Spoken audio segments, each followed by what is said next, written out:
Le ministre de l'Agriculture et du Développement rural, Youssef Cherfa, a annoncé jeudi à Alger la mise en service, novembre prochain, de 2 usines de production de lait dans les wilayas de Buira et de Bordj Badji Mokhtar, tandis que l'usine de Rouiba, Alger, devrait entamer la production en février 2025. Lors d'une plénière consacrée aux questions orales à l'Assemblée populaire nationale, APN, présidée par M. Rachid Zine, vice-président de l'APN, en présence de la ministre des Relations avec le Parlement, Basma Azouar, et de membres du gouvernement, M. Cherfa a précisé qu'une laiterie publique entrerait en service à partir du 17 novembre prochain dans la wilaya de Buira, avec une capacité de production de 250 000 litres jour, en sus d'une autre laiterie privée qui va entamer la production le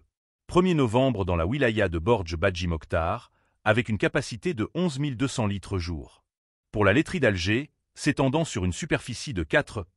hectares à la zone industrielle de Rouiba, elle devra commencer ses activités en février 2025 avec une capacité de production d'1 million de litres par jour, précise le ministre. Le taux d'avancement des travaux de cette usine est actuellement de 95%, selon M. Cherfa qui a précisé que sa mise en service coïnciderait avec le mois de Ramadan, ce qui permettra d'améliorer l'approvisionnement en lait subventionné durant cette période, aussi bien pour la capitale que pour les wilayas voisines.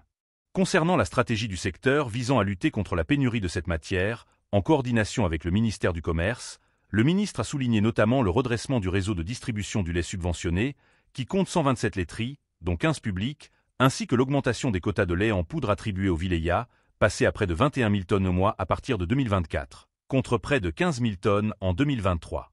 Concernant la stratégie du secteur visant à lutter contre la pénurie de cette matière, en coordination avec le ministère du Commerce, le ministre a souligné notamment le redressement du réseau de distribution du lait subventionné, qui compte 127 laiteries, dont 15 publiques, ainsi que l'augmentation des quotas de lait en poudre attribués aux wilayas, passés à près de 21 000 tonnes au mois à partir de 2024, contre près de 15 000 tonnes en 2023.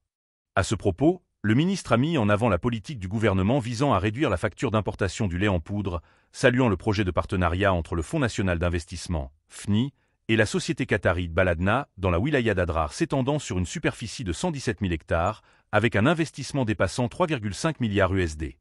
Le projet comprend 3 pôles, à savoir une ferme de production de fourrage, une ferme d'élevage de vaches laitières ainsi qu'une usine de production de lait en poudre d'une capacité de 194 000 tonnes et de lait infantile.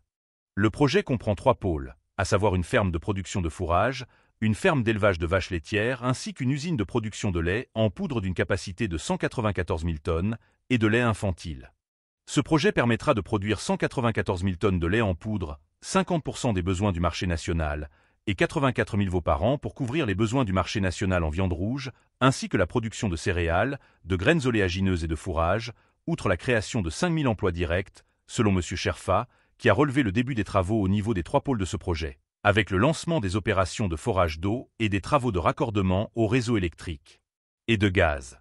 En ce qui concerne la politique du gouvernement visant à réduire la facture d'importation des produits stratégiques, M. Cherfa a souligné la détermination du secteur à réaliser l'autosuffisance en blé dur et en orge à l'horizon 2025 à 2026, en augmentant notamment les superficies irriguées, en particulier dans les wilayas du Sud.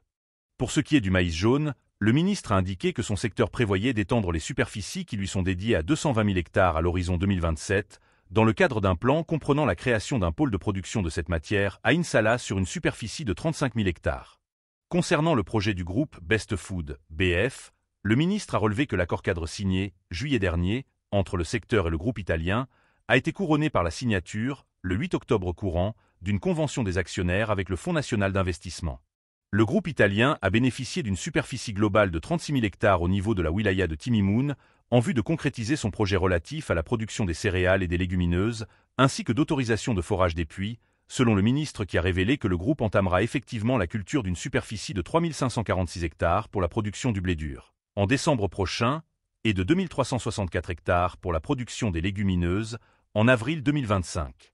S'agissant de la préoccupation relative au parc national Babor-Tababor, implanté dans les wilayas de Sétif, Béjaïa et Jijel, le ministre a fait état de la création d'un établissement public à caractère administratif pour sa gestion après la levée du gel sur le projet.